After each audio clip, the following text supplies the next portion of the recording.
Assalamualaikum warahmatullahi wabarakatuh. Selamat petang saudara.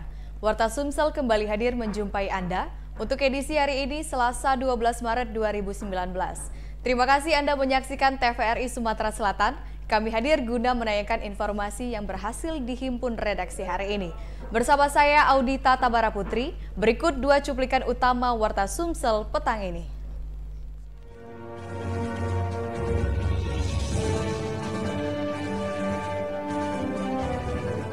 Polda Sumatera Selatan memusnahkan barang bukti narkoba seberat 8,3 kg hasil temuan selama bulan Februari 2019.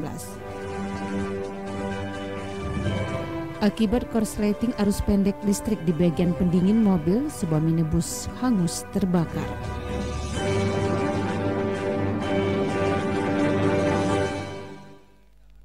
Dua berita tadi akan kami rangkai dengan informasi lainnya, dan inilah Warta Sumsel selengkapnya. Informasi pertama akan kami awali dari Kota Palembang. Polda Sumatera Selatan musnahkan barang bukti narkotika jenis sabu. Dari para tersangka yang diamankan, peredaran narkoba ini rentan mengancam kaum milenial.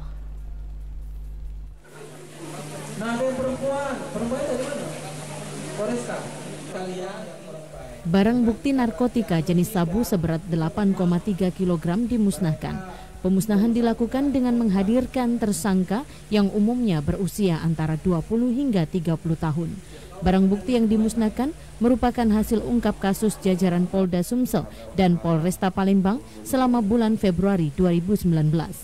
Dari pengakuan salah seorang tersangka, dirinya baru kali ini menjadi kurir sabu untuk mengantar barang haram tersebut ke pembelinya di salah satu pusat perbelanjaan di Kota Palembang dengan upah 15 juta rupiah per setengah kilogram sabu yang dibawanya.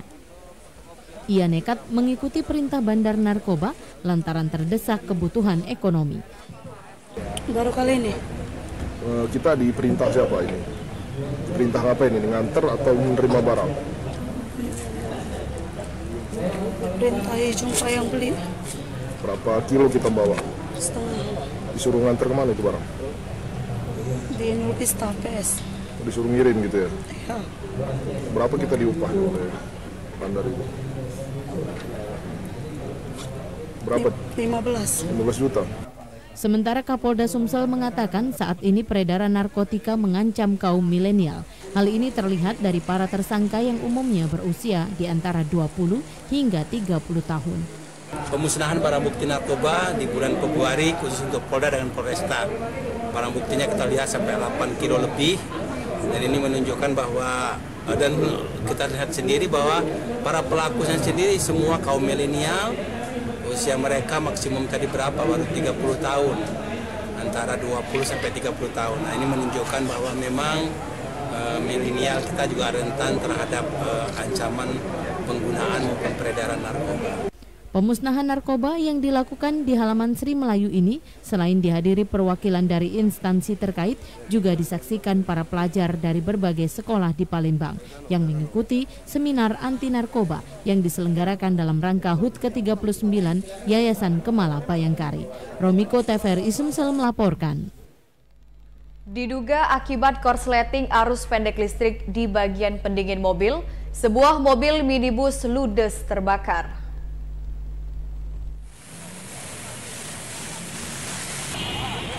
Sebuah minibus terbakar yang diduga akibat percikan api yang menyambar dekat selang aliran bahan bakar di bagian mesin, membuat kobaran api dengan cepat membesar dan menghanguskan mobil minibus yang sedang melintas di Jalan Demang Lebar Daun.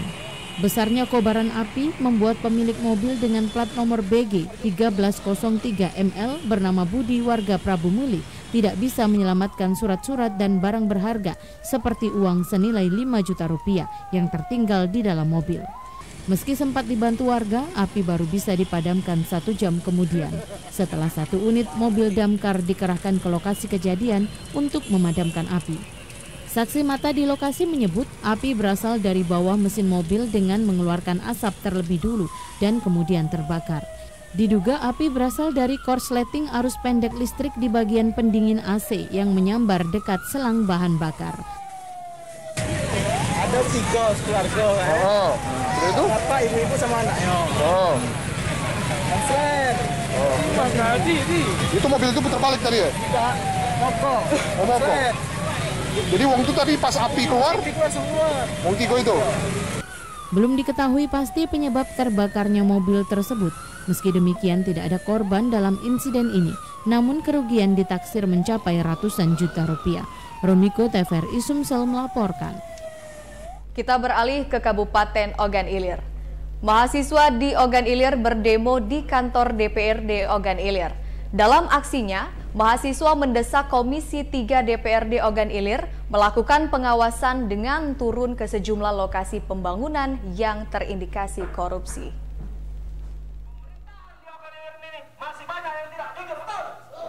Massa yang terdiri dari pemuda dan mahasiswa yang mengatasnamakan dirinya Gerakan Persatuan Pemuda Mahasiswa Peduli Sumatera Selatan mendatangi kantor DPRD Ogan Ilir. Para pendemo mendesak DPRD Ogan Ilir, khususnya Komisi 3 yang membidangi pembangunan untuk melakukan fungsinya sebagai pengawas sejumlah pembangunan di bumi Caram Segugu. Dalam demo kali ini 2 poin penting disampaikan terkait pembangunan yang terindikasi merugikan keuangan negara, yaitu pembangunan Pondok Pesantren Sriwijaya dan pembangunan Kafetaria Kebun Raya Sriwijaya pada Dinas Perkimtan. Pengennya Komisi 3 ini, oleh karena ini yang memindangi kerjaan ini, pembangunan ini, kami pengen Komisi 3 segera turun ke lapangan dan menggandeng Dinas PU Perkim, Kejaksaan, dan juga BPK. Tadi telah kita dengar bersama-sama, DPRD Ogan Ilir ini, Komisi 3, akan melakukan pemanggilan dan akan meminta BPK juga untuk segera cek turun ke lapangan.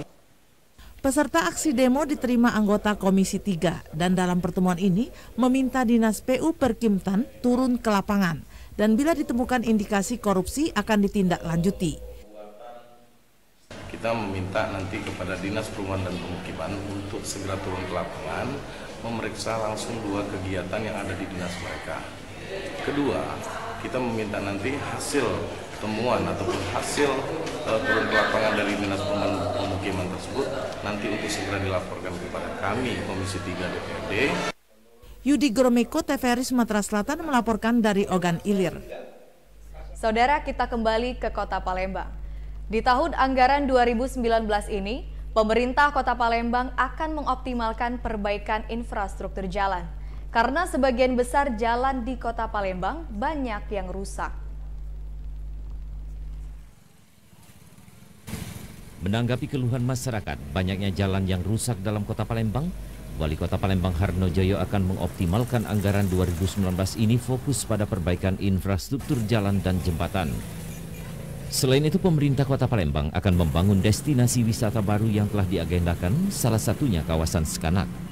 Di kawasan ini dinilai Wali Kota akan dioptimalkan sebagai lokasi wisata air. Optimalisasi itu dilakukan karena Kota Palembang adalah kawasan maritim atau sebagian besar wilayahnya perairan. Untuk itulah objek wisata lebih difokuskan pada daerah pinggiran perairan. Lokasi lain yang menjadi target pembangunan destinasi wisata baru adalah daerah-daerah sepanjang pinggiran Sungai Musi hingga ke Pulau Komaru. Dengan hadirnya destinasi wisata baru ini nantinya, kunjungan wisatawan akan semakin meningkat di Kota Palembang ini. Husin Ali TVRI Sumsel melaporkan dari Palembang. Rasa haru dan bahagia dirasakan keluarga Salbia saat menerima kunci rumah setelah diperbaiki dalam program bedah rumah warga miskin oleh TNI Manunggal Masuk Desa atau TMMD tahun 2019.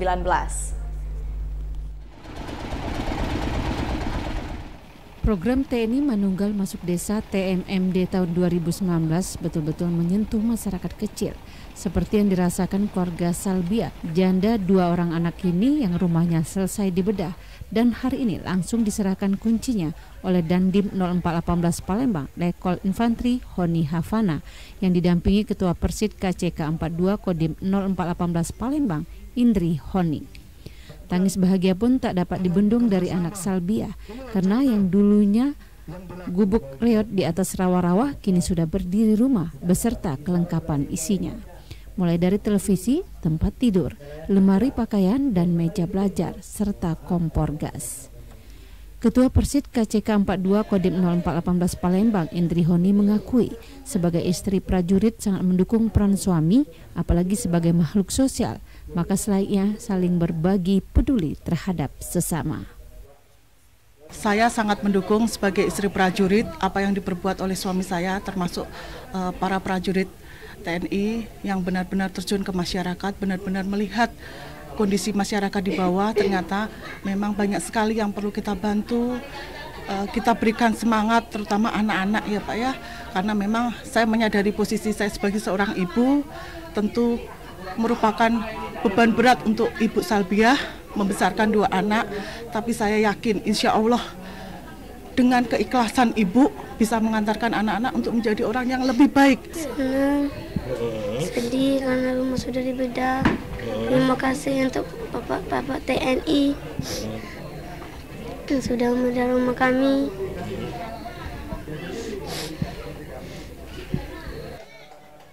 Dandim 0418 Palembang, Kolonel Infantri Honi Havana mengatakan dalam bedah rumah selain dilakukan Satgas TMMD 2019 juga melibatkan warga di Kelurahan Polokerto RT 24 RW 04.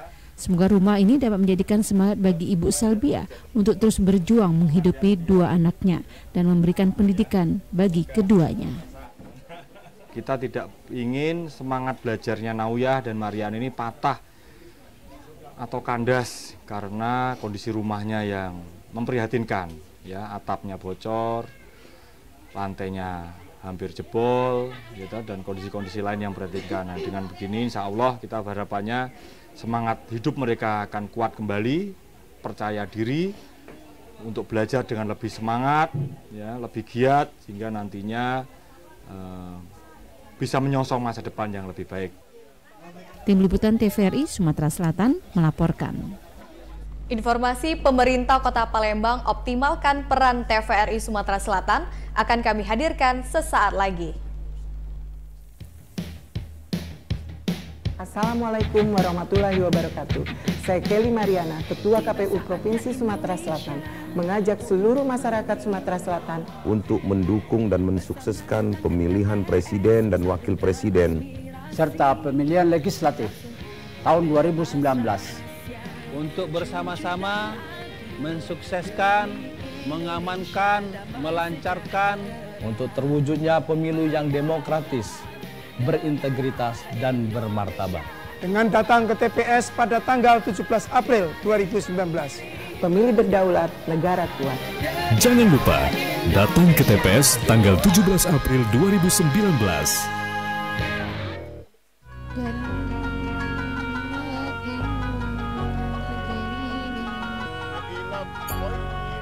Siapa yang mencintai nabinya, berusaha mengerti dan menelaah isi Al-Quran.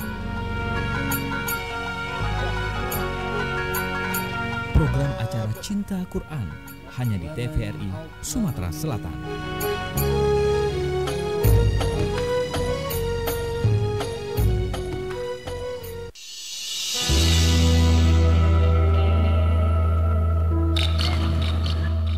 Bu, Pak Beca jatuh, Bu. Kasihan tuh ibunya. Tuh, ada ibu-ibu tuh kebisnya jatuh. Kode ya, bentar. Gimana kalau kita share di sosmed? Maaf ya Bu, maaf ya, maaf. Bang, itu Bu jatuh tuh loh. Tolongin dong. Ya ampun, malah diliatin doang. Tolongin itu. Ayolah, jangan.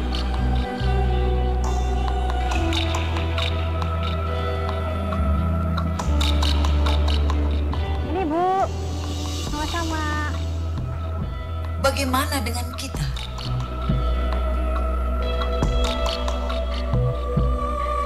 Sudahkah kita peduli? Ataukah hanya sekedar seolah-olah peduli?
Terima kasih Anda masih bersama kami di Warta Sumsel. Dan berikut informasi selanjutnya.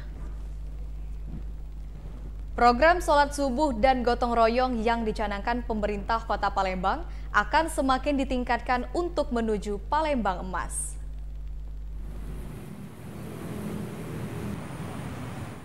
TVRI Sumatera Selatan sebagai media penyampai informasi yang berimbang dan aktual mengemban amanah untuk menyebarkan informasi pembangunan di Sumatera Selatan, termasuk di Kota Palembang. Melalui tayangan berita, setidaknya seluruh masyarakat Sumatera Selatan mengetahui apa yang telah dilakukan pemerintah, termasuk juga apa yang belum dilakukan. Sebagai media publik, manajemen TVRI Sumatera Selatan juga menawarkan diri kepada pemerintah Kota Palembang agar memanfaatkan media ini secara optimal.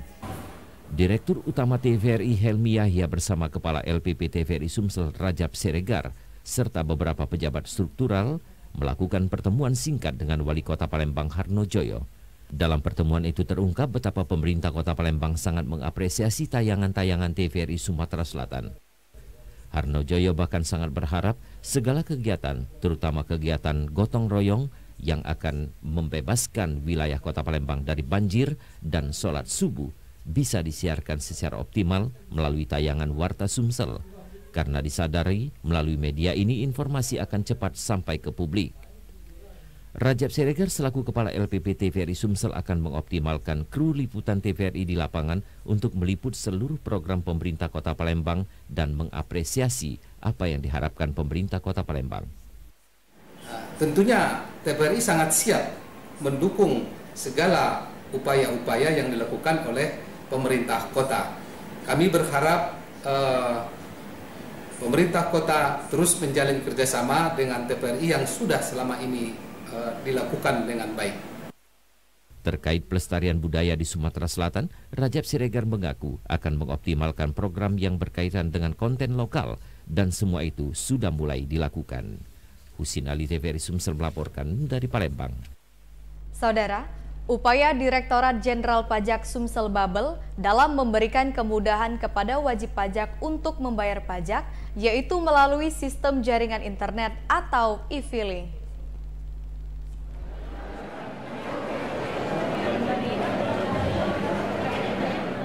Kantor Wilayah Direktorat Jenderal Pajak DJP Sumsel dan Kepulauan Babel mencatat untuk penerimaan amnesti pajak terus meningkat setiap tahun.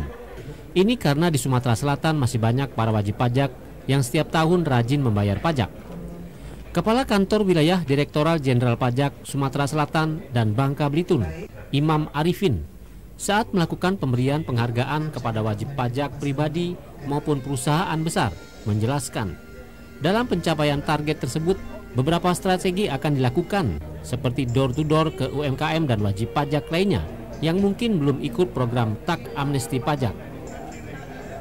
Gubernur dan Wakil Gubernur Sumatera Selatan Herman Deru dan Mawardi Yahya mengharapkan Kantor Wilayah Direktorat Jenderal Pajak dapat melakukan pendekatan secara mendalam dan memberikan kemudahan, terutama untuk melengkapi data diri wajib pajak. Dalam kesempatan ini, Gubernur dan Wakil Gubernur Sumatera Selatan Herman Deru dan Mawardi Yahya turut melaporkan pajak melalui e-filing dari telepon genggam mereka. Selanjutnya juga diikuti Kesdam 2 Sriwijaya, Wakapolda, Kajati, dan unsur muspida lainnya. Diharapkan dengan telah tersosialisasi ke masyarakat luas tahun ini, e-filing di Sumatera Selatan akan tercapai. Tim Liputan TVRI Sumsel melaporkan. Kita beralih ke Kabupaten Ogan Komering Ulu. Pemerintah Kabupaten Ogan Komering Ulu belum menetapkan zona integritas bebas korupsi baik di sekretariat daerah maupun di sejumlah organisasi perangkat daerah. Padahal beberapa instansi vertikal lainnya di Kabupaten Ogan Komering Ulu sudah lebih dulu menerapkannya. Dalam mewujudkan pelayanan ke masyarakat yang maksimal serta bebas dari korupsi, beberapa lembaga atau instansi di Kabupaten Oku sudah menetapkan kawasan zona integritas menuju wilayah bebas korupsi dan target wilayah birokrasi bersih dan melayani. Adapun lembaga yang sudah menerapkannya yakni Pengadilan Batu Raja, BPN, Polres, dan Kejari Oku. Namun pemerintah Kabupaten Oku sendiri belum melaksanakan hal tersebut. Bupati Oku Haji Kuryana Aziz beralasan belum melaksanakan hal itu lantaran masih menunggu perintah dari Kementerian Dalam Negeri. Pemkab menurut Bupati tidak bisa serta-merta menerapkan hal itu sendiri karena ada aturan yang menetapkannya. Meskipun demikian, pihaknya sangat ingin agar Pemda turut menerapkan zona integritas seperti yang telah dicanangkan instansi lain karena Pemda adalah pusat dari segala pemerintahan. Zona integritas ini dibangun berdasarkan reformasi birokrasi sebagai langkah awal untuk melakukan penataan terhadap penyelenggaraan pemerintahan yang efektif dan efisien. Muhammad Wiwin, TVRI Sumsel melaporkan dari Oku. Kita kembali ke Kota Palembang. Kebijakan pihak kepolisian untuk membatasi hiburan organ tunggal hingga pukul 23.00 waktu Indonesia Barat di malam hari, bahkan meniadakannya disambut positif berbagai kalangan, khususnya para orang tua. Tindakan keras yang dilakukan Kapolres Sumsel Irjen Pol Zulkarnain Adenggara untuk melarang masyarakat melaksanakan hiburan organ tunggal di malam hari, khususnya di wilayah Sumatera Selatan, juga dirasakan masyarakat Rejang Lebong, Provinsi Bengkulu. Bagi masyarakat yang melaksanakan hajatan dengan hiburan organ tunggal hanya diperbolehkan pada siang hari. Meski kebijakan yang diambil pihak kepolisian, khususnya Polda, terjadi pro dan kontra, namun sejumlah masyarakat di Ogan Ilir menyambut positif larangan hiburan organ tunggal di malam hari. Menurut Warsono dan Sukiman, diperbolehkannya hiburan organ tunggal selama ini sering menimbulkan tindak kriminalitas, narkoba, dan banyaknya penjualan minuman keras terutama di pedesaan. Itu bagus, soalnya apa? Kalau kita mengadakan kegiatan atau hiburan di malam hari akan ya menimbulkan banyak efek sampingannya, mungkin anak-anak muda, apa istilahnya, ada yang minum-minum, menimbulkan kriminalitas lah yang jelas. Itu sangat bagus bila organ misalnya itu hiburan tuh diadakan siang hari saja. Sedangkan kalau malam juga masyarakat sekitar pun akan merasa terganggu. Bagus kalau malam hari dilarang itu Pak. Yang bagus itu siang hari kalau organ tunggal. Kalau malam itu anak muda itu terlalu keladasan, terlalu kesenangan, jadi menimbulkan ya perbuatan yang kurang menyenangkan, itulah Pak. Warga juga berharap minta pihak kepolisian konsisten mengawasi hiburan organ tunggal, terutama yang berada di desa-desa, mengingat peredaran narkoba dan sejenisnya telah merambah hingga pelosok desa. Salmani Kamaludin, TVRI Sumsel melaporkan. Kita beralih ke Kota Lubuk Linggau. Pelaku pembunuhan, Sudirman mengakui penyesalan telah menghabisi nyawa istrinya dengan menggunakan sebilah pisau. Akibat perbuatannya, pelaku terancam kurungan pidana selama 15 tahun.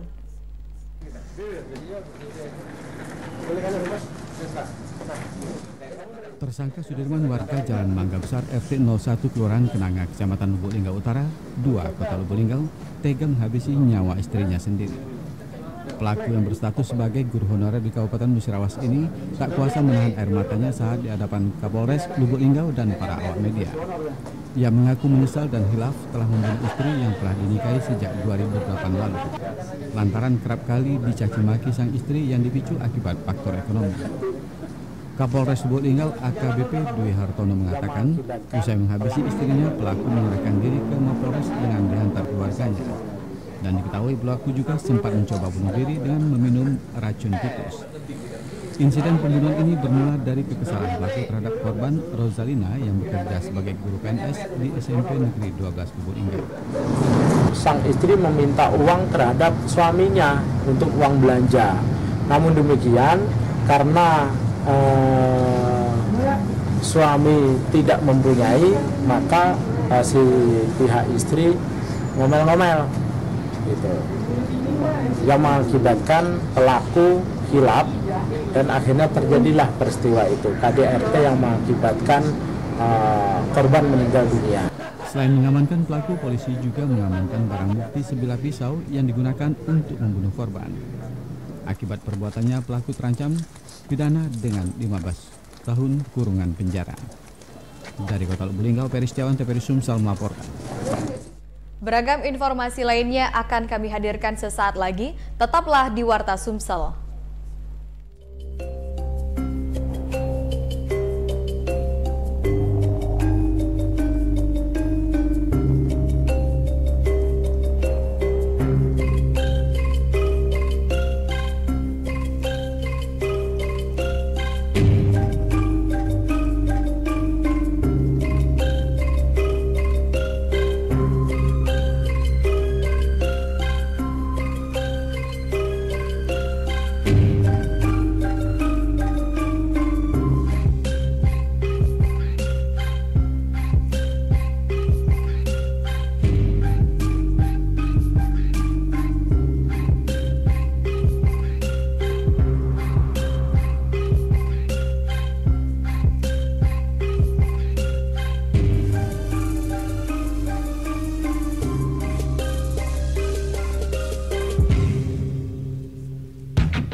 lupa yo, tanggal 17 April 2019 itu kita datang ke TPS untuk nyoblos rame-rame. Tidak kelamu iko, paling lama 10 menit itu sudah bisa nentukan nasib negara kita ini. Waduh, gimana ini? Saya kan KTP-nya domisili Jawa, tapi kan saya kerjanya di Palembang. Apa saya masih bisa milih? Aduh Mbak E, tidak saro iko. Caranya mudah nian. Datang ke PPS atau KPU Kabupaten Kota asal atau tujuan. Jangan lupa bawa KTP elektronik atau tanda bukti telah terdaftar di TPS asal. Enjuk tahu alasan ngapo nak pindah memilih. Terus PPS atau KPU Kabupaten Kota terbit ke POM A5 dan didata dalam DPTP. Oh, Be. Tapi kapan ai terakhir ngurus A5 itu, Be? Terakhir tanggal 18 Maret 2019. Ayo begancang lah. Oh, mau kasih infonya ya, Pe. Makasih ya, Mbak. Tanggal 17 April 2019. Ayo kita gunakan hak pilih kita. Putri Anggun berselendang sutra. Bawakan tarian, disaksikan pemirsa. 56 tahun TVRI telah mengudara menjadi saluran pemersatu bangsa. Tidak ganti, namanya Bani. Untuk nonton sama si Sukma. Tolong jangan ganti channel ini. Tonton kami dengan seksama. Salah satu seni budaya yang masih perlu kita lestarikan adalah berpantun. Saksikan programnya melalui acara Gayung Bersambut di TVRI Sumatera Selatan setiap hari Senin pukul 16 sampai 17 waktu Indonesia Barat. Mari kita lestarikan budaya Sumatera Selatan.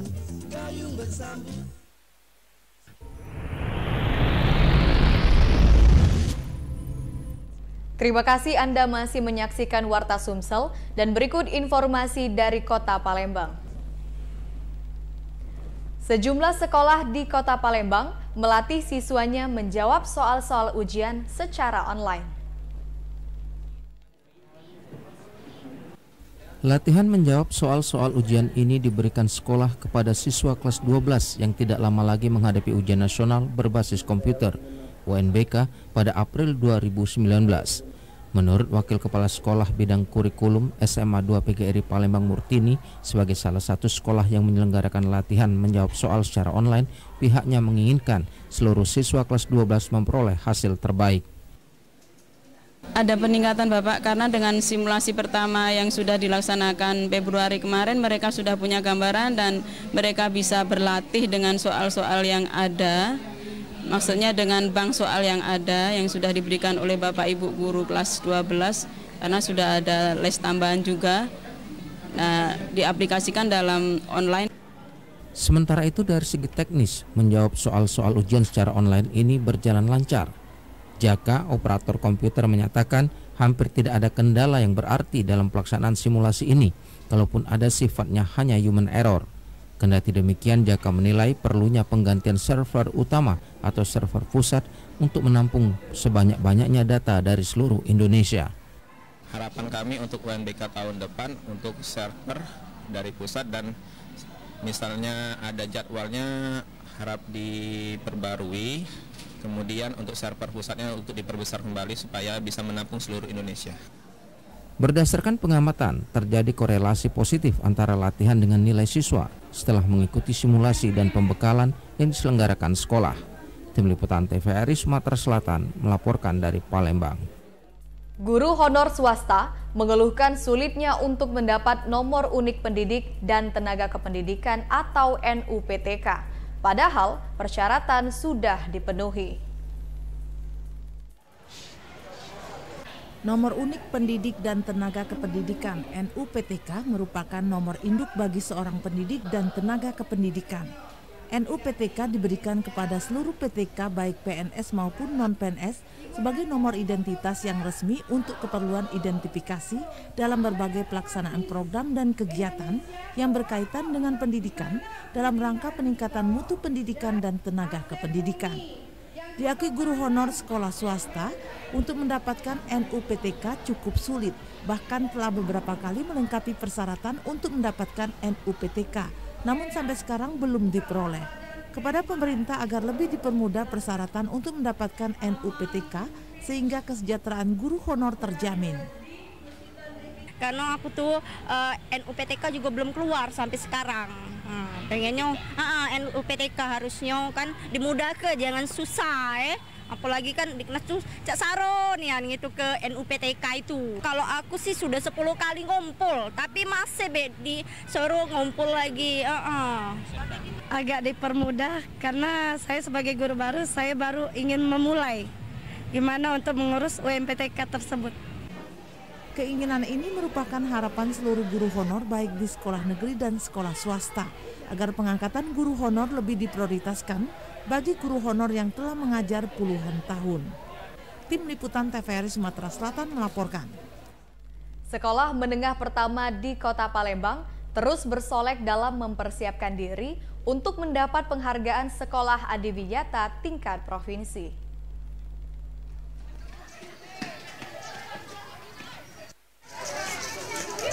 Persaingan sekolah terus dilakukan tidak hanya dalam mutu pendidikan, akan tetapi juga di bidang kebersihan.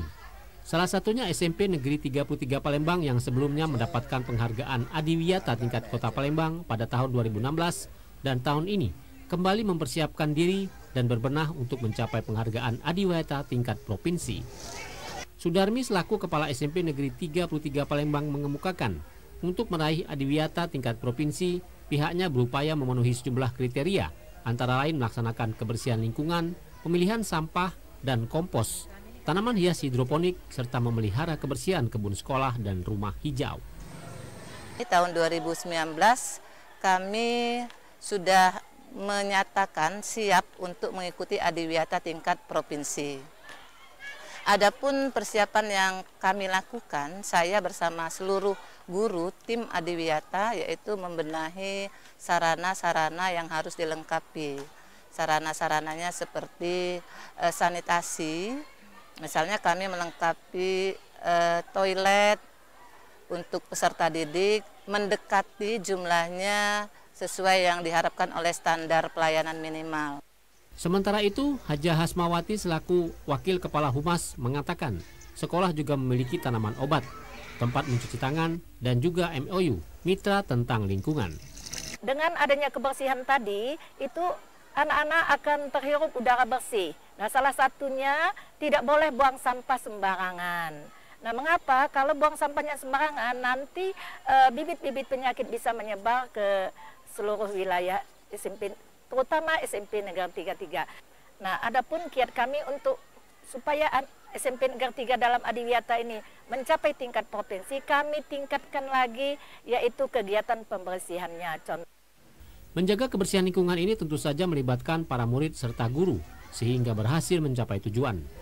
Muslimin Umar, Tim Liputan TVRI Sumsel melaporkan. Masih banyak guru yang mengajar di sekolah negeri maupun swasta masih berstatus honor hingga puluhan tahun.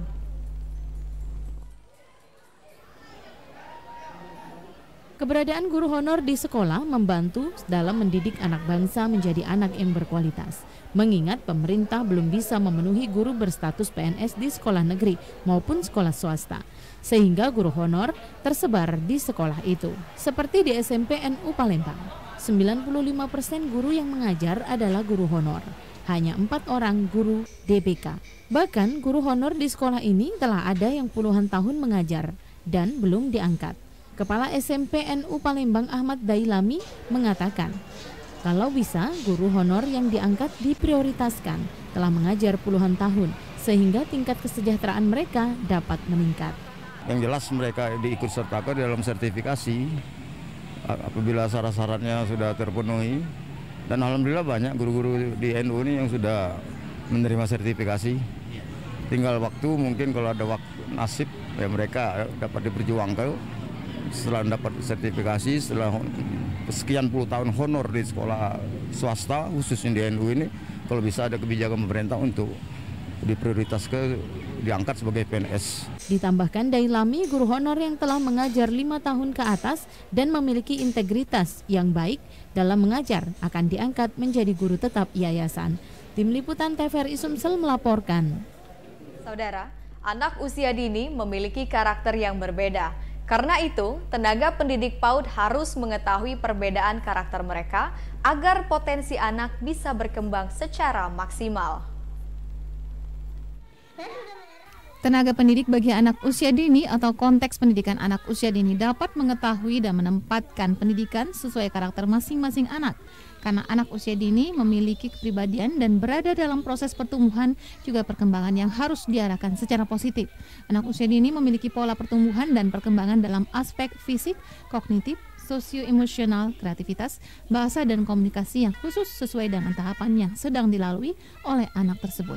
Menurut salah seorang tenaga pendidik TK PAUD Matahari Andika Apriliani, anak usia dini memiliki karakter yang berbeda-beda sehingga pendidikan harus mengacu kepada keinginan dan kemauan anak dan tenaga pendidikan mengarahkannya sehingga potensi anak bisa berkembang secara maksimal. Selaku pendidik kita harus memiliki kemampuan untuk bisa mendekatkan anak kepada pendidikan yang bersifat holistik integratif. Dengan seperti itu pendidikan tersebut mengacu pada keinginan dan kemampuan anak. Jadi segala sesuatu bersumber daripada kemauan dan keinginan anak. Jadi guru atau tenaga pendidik itu hanya bisa memberikan fasilitas, membimbing, mengarahkan agar potensi dan kemampuan yang dimiliki anak bisa berkembang secara maksimal.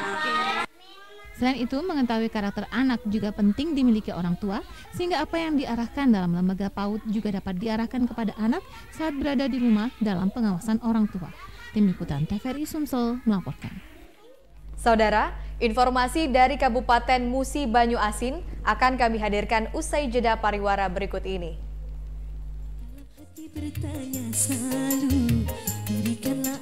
Mau bernyanyi dangdut? Mau bergoyang dangdut? Di sini tempatnya, TVRI Sumatera Selatan dalam acara Goda Goyang Dangdut setiap hari Rabu pukul 14 sampai dengan pukul 15 waktu Indonesia Barat. Hanya di TVRI Sumatera Selatan.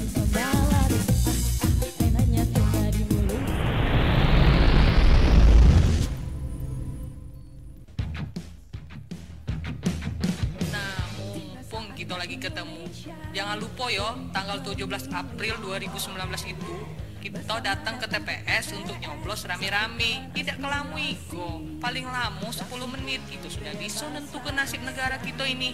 Waduh, gimana ini? Saya kan KTP-nya domisili Jawa, tapi kan saya kerjanya di Palembang. Apa saya masih bisa milih? Aduh Mbak E, tidak saroi go. Caranya mudah nian. Datang ke PPS atau KPU Kabupaten Kota asal atau tujuan. Jangan lupa bawa KTP elektronik atau tanda bukti telah terdaftar di TPS asal. Enjuk tahu alasan ngapo nak pindah memilih. Terus PPS atau KPU Kabupaten Kota nerbit ke POM A5 dan didata dalam DPTB. Tapi kapan ai terakhir ngurus A5 itu, Be? Terakhir tanggal 18 Maret 2019. Ayo begancang lah. Mau kasih infonya ya, Pe. Makasih ya, Mbak. Tanggal 17 April 2019. Ayo kita gunakan hak pilih kita.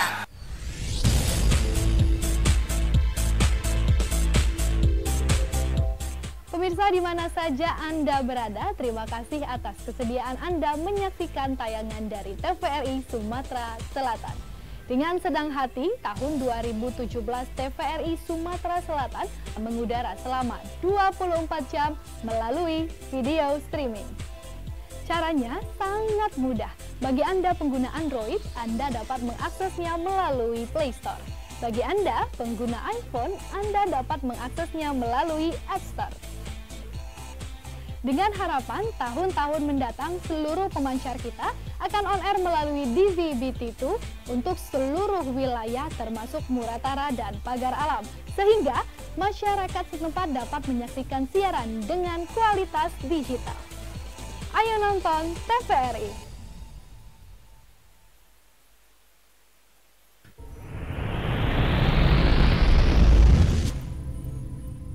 Terima kasih Anda masih bersama kami di TVRI Sumatera Selatan dan berikut kita ikuti advertorial.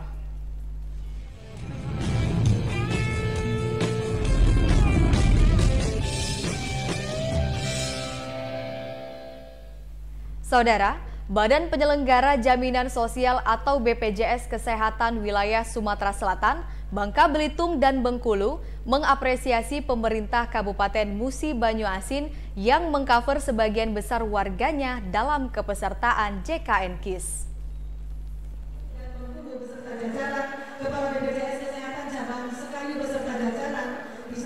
Apresiasi yang diberikan pihak BPJS Kesehatan kepada pemerintah Kabupaten Musi Banyuasin yang sangat berkomitmen dan konsisten memperhatikan serta merealisasikan pelayanan kesehatan bagi warganya. Oleh sebab itu, Musi Banyuasin sangat pantas mendapatkan predikat Universal Health Coverage atau UHC yang dilaunching oleh BPJS Kesehatan pada hari Senin 11 Maret kemarin di auditorium kantor Bupati Musi Banyuasin. Deputi Direksi Wilayah Sumatera Selatan Kepulauan Bangka Belitung dan Bengkulu BPJS Kesehatan Erna Wijaya Kesuma sangat mengapresiasi Pemkab Muba yang telah mengcover sebagian besar warga Muba dalam kepesertaan JKN KIS atau BPJS Kesehatan. Ia berharap kepada kabupaten kota lain dapat mencontoh komitmen Pemkab Muba dalam upaya memberikan pelayanan kesehatan terhadap warga di daerah masing-masing. Launching ini di mana saat ini untuk masyarakat Muba dijaminkan oleh pemerintah kabupatennya sekitar 192.000 sehingga saat ini sudah mencapai 97,2% cakupan kepesertaan dari jumlah seluruh masyarakatnya. Kalau kriteria UHC itu pencapaian penduduk kita yang ikut dalam program JKN KIS itu sampai dengan lebih dari 95% jumlah penduduk itu kriterianya kita masuk UHC. Kalau untuk kegiatannya sendiri tentu pendataan yang sangat dibutuhkan. Nah sampai saat ini sudah selesai 97,2% untuk Kabupaten Muba sehingga kriteria UHC-nya sudah tercapai. Untuk Provinsi Sumsel ini Lahat, kemudian Muara Enim sama Pali. Jadi 4 kabupaten yang sudah UHC. Insya Allah dengan dukungan dari Pak Gubernur diharapkan memang dalam 6 bulan ini diharapkan seluruh kabupaten di Provinsi Sumatera Selatan bisa mencapai UHC. Saat ini sudah 95% warga Muba yang sudah tercover BPJS Kesehatan dengan pembiayaan dibebankan menggunakan APBD Muba dan sudah mencapai predikat Universal Health Coverage UHC dari BPJS Kesehatan. Hal ini dikatakan Bupati Muba Dodi Reza Alek Nurdin di sela launching UHC dan penandatanganan nota kesepahaman atau MOU tentang kerjasama daerah perbatasan antara Pemkab Muba dengan Pemkab Penukal Abab Lematang Ilir atau Pali, Provinsi Sumatera Selatan. Salah satu kabupaten yang pertama ini untuk melaunching UHC Universal Health Coverage ini di Indonesia. Dan saya sangat berterima kasih kepada seluruh tenaga kesehatan yang ada di Musi Banyuasin, pada seluruh perangkat daerah, kepada DPRD yang selama ini juga mendorong agar program jaminan kesehatan nasional ini dengan BPJS ini bisa diterapkan kepada seluruh masyarakat di Musi Banyuasin. Sehingga ke depan kita akan terus meningkatkan sarana prasarana, kualitas SDM dari tenaga kesehatan di Musi Banyuasin dan tentu kesejahteraan dari para tenaga kesehatan, dari dokter, dari tenaga anestesi, dari perawat, dari bidan akan kita tingkatkan kesejahteraannya, tunjangan profesinya sehingga mereka tidak memikirkan hal yang lain kecuali untuk memberikan pelayanan yang terbaik kepada masyarakat Musi Banyuasin. Pada kesempatan ini turut juga hadir pelopor kesehatan gratis di Indonesia dan juga mantan Gubernur Sumsel 2 periode, Alek Nurdin, Sekda Pali Syahrul Nazil, serta Forkopimda Muba diantaranya Dandim 0401, Letkol Armet M. Saufuddin Khoiruzamani, Kapolres Muba AKBP Andes Purwanti, Kajari Muba Maskur, serta Ketua Pengadilan Agama Sekayu dan Ketua DPRD Muba. Edis Bronson, Arek Ansori, TVRI Sumsel melaporkan. Saudara, kita beralih ke segmen olahraga.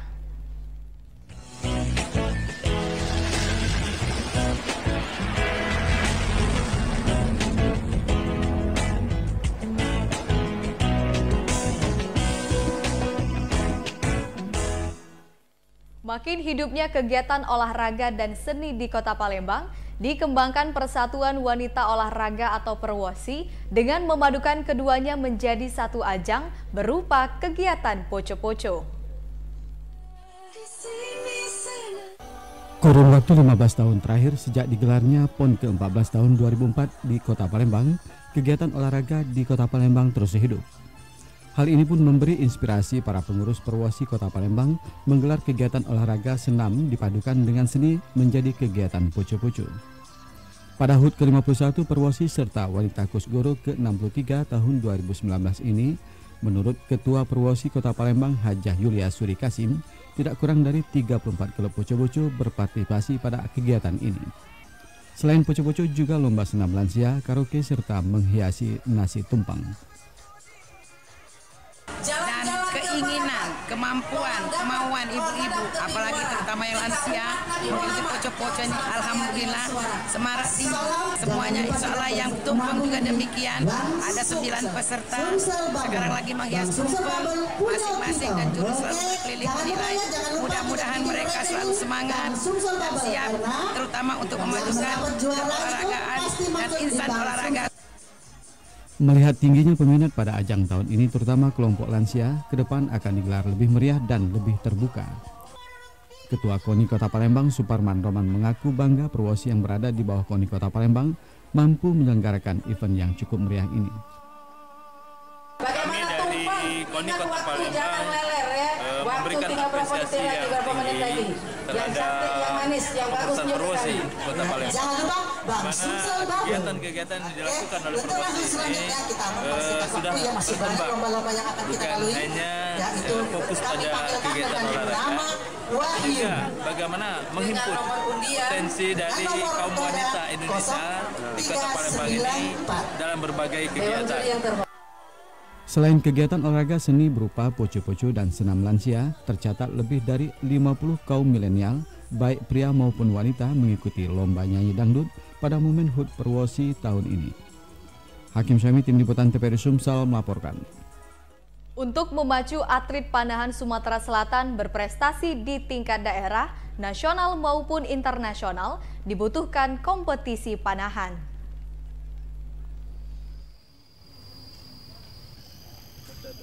Untuk mewadahi pecinta olahraga panahan di Provinsi Sumatera Selatan, khususnya di Kota Palembang, Klub Panahan Palembang Archery Club atau PAC akan menggelar Kejurda Panahan series pertama tahun 2019 pada akhir Maret 2019 mendatang.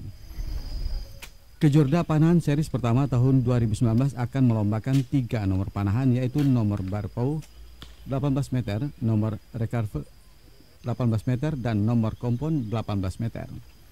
Sedangkan untuk Kejurda Panahan series kedua dan ketiga pada bulan Juli dan November 2019 mendatang. Kejurda Panahan series ini menjadi event tahunan bagi klub panahan PAC setiap 3 bulan sekali dalam 1 tahun dimulai pada tahun 2019 ini. Seri ini mungkin Prapon tuh yang untuk event untuk tahun ini ya Pak ya, tapi untuk ini untuk berkelanjutan per tahun kita untuk memadai semua komunitas panahan di Sumsel Palembang supaya ada event, mereka berkompetisi dan semangat untuk menambah skill mereka masing-masing. Kendalanya apa dalam melakukan ini Pak? Kendala yang pasti kita itu persiapannya Pak, kita perlu SDM, sebenarnya manusianya kita perlu untuk panitia. Terus izin-izin kita sudah urus, alhamdulillah sudah clear. Kejurda Panahan ini akan diikuti seluruh atlet panahan di kabupaten dan kota se-Sumatera Selatan. Ahmad Maris, TVRI Sumsel melaporkan.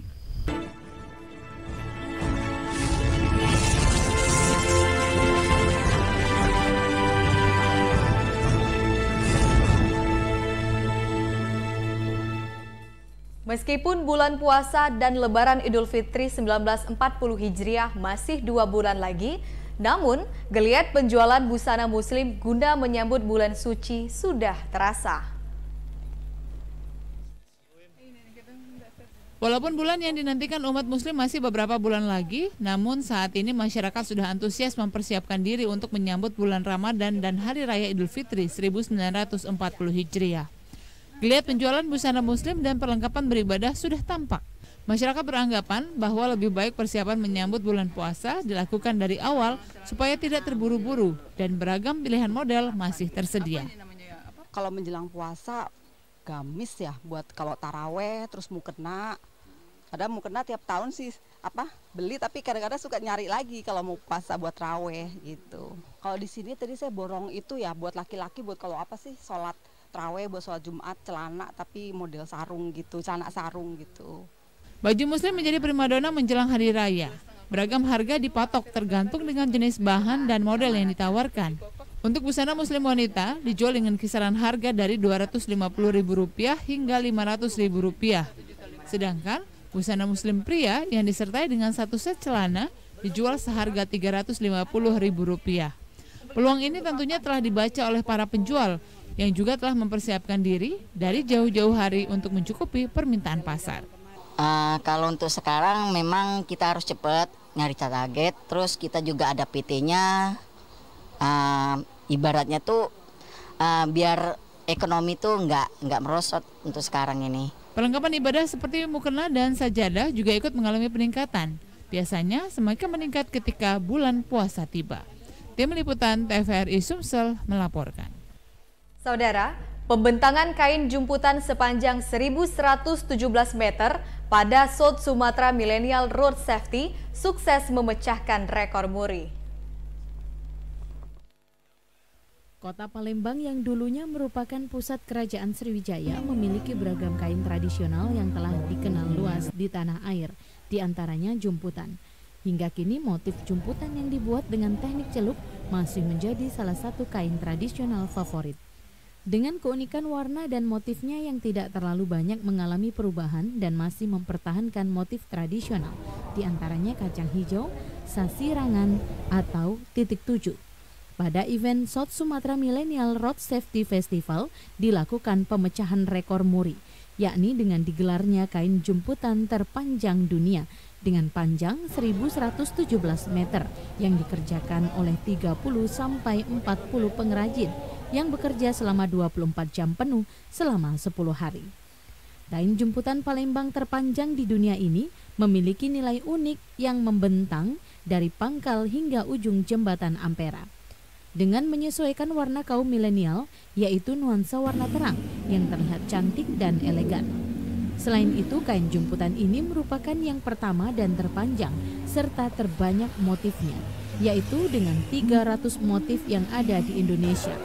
Melalui event ini, tentunya masyarakat Palembang berharap kain jumputan khas Palembang bisa lebih dikenal di mata dunia dan tetap menjadi warisan budaya.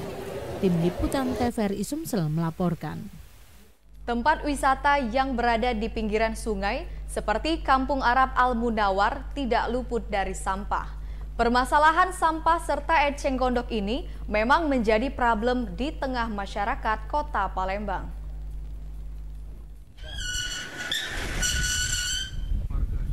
Sampah dan tumbuhan enceng gondok yang berasal dari Sungai Musi menjadi permasalahan, terlebih yang tinggal di pinggiran sungai. Tempat wisata seperti Kampung Arab Al-Munawar yang berada di Kelurahan 13 Ulu, Kecamatan Seberang Ulu 2 Palembang tidak luput dari sampah. Permasalahan timbul ketika air Sungai Musi yang naik dan membawa sampah sungai ke kawasan tersebut. Ali Zainal Abidin, petugas pemelihara Kampung Al-Munawar mengungkapkan pengunjung mengeluhkan pemandangan enceng gondok yang mengapung, apalagi keadaan debit air yang kini sedang pasang sehingga sampah di aliran Sungai Musi ini masuk ke bawah rumah-rumah warga. Kondisi ini tentu menjadi pemandangan yang tidak enak untuk dilihat, mengingat sejarah dari rumah-rumah di kawasan wisata Kampung Arab yang berusia ratusan tahun. Cuma di sampah air. Sebabnya itu pengunjung ngeluhnya di sampah. Sebabnya dari eceng gondok, sampah-sampah kayak batang-batang itu masuk kadang. Kayak ini kan lagi air pasang nih, lumayan. Jadi itu pengunjung ngeluhnya di situ. Kalau bisa ya dari segi sampahnya itu dibantu tolong. Untuk menghalau sampah agar tidak masuk ke bawah rumah penduduk, warga membuat penahan sampah dengan merakit beberapa bambu serta melakukan pembersihan secara rutin. Bram Anhar, TVRI Sumatera Selatan melaporkan. Saudara, kita beralih ke Kota Pagar Alam. Begitu banyak potensi sumber daya alam Kota Pagar Alam. Salah satunya tanaman kaliage yang mulai dilirik dan dijadikan bonsai karena bentuk dan umurnya cukup panjang. Awalnya pohon kaliage biasa digunakan warga untuk kayu bakar, dan tanaman yang dulu dianggap gulma kini mulai dilirik. Dengan keunikan dan karakteristiknya inilah pecinta tanaman menjadikannya tanaman bonsai. Dohotman, salah seorang pecinta bonsai di Kota Pagar Alam, mengaku mulai mengkoleksi sejak tahun 1989. Dirinya melihat potensi tanaman endemik di Kota Pagar Alam. Dari 50 bonsai yang dikoleksinya, kebanyakan tanaman yang diambil merupakan tanaman khas Kota Pagar Alam. Untuk membentuk pohon tersebut tidaklah sulit dengan cabang-cabang batang yang banyak. Selain itu juga umur tanaman apabila dibonsai bisa mencapai 150 tahun sehingga memiliki daya seni yang cukup tinggi. Ya kan? Saya awalnya dari bonsai ya dulu ya. Masih akhir 80-an ya, 89. Itu kita mulai bonsai. Semuanya bonsai, malah nggak ada tanaman lain waktu itu ya. Untuk spesies dari Pagar Alam apa itu? Ini termasuk kaliagi ini. Nah, kaliagi ini kemungkinan di tempat lain agak, saya nggak ini juga akan ngelihatnya nggak di Jawa agak kurang ini. Ya itu kan. Tapi kalau untuk di daerah kita lumayan lah kan kita begitu ya. Komunitas pecinta bonsai di Pagar Alam terus mempopulerkan tanaman-tanaman yang berasal dari Kota Pagar Alam. Selain kaliage, ada juga tanaman lain seperti tanaman sisir, kiperak, dan vicis. Tomiadi Tobari, Tim Liputan TVRI Sumsel melaporkan. Saudara, informasi tadi menutup perjumpaan kita kali ini di Warta Sumsel. Terus perbarui informasi Anda di TVRI Sumatera Selatan, Jembatan Informasi Wong Kito. Saya Audita Tamara Putri mewakili kerabat kerja, pamit undur diri. Terima kasih atas kebersamaan Anda. Wassalamualaikum warahmatullahi wabarakatuh dan sampai jumpa.